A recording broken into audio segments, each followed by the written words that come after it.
Wala ka bang ibang pinagkakabalahan? Bakit lagi mo kaming tinutulungan at inaalalayan?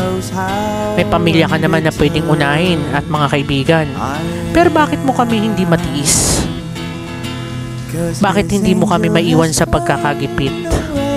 Bakit kailangang damayan sa panahon ng kalumbayan?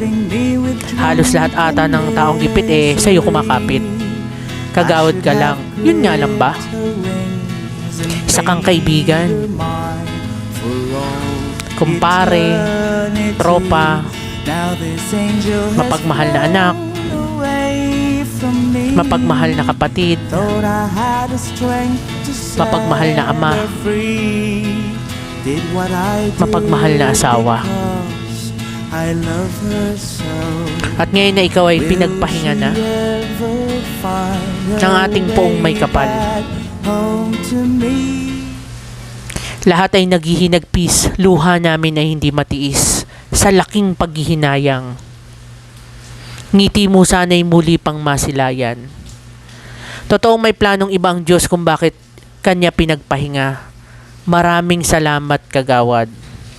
Dahil sa lungkot at saya, umaraw man o umulan, gabi man o araw, hindi ka namin malilimutan.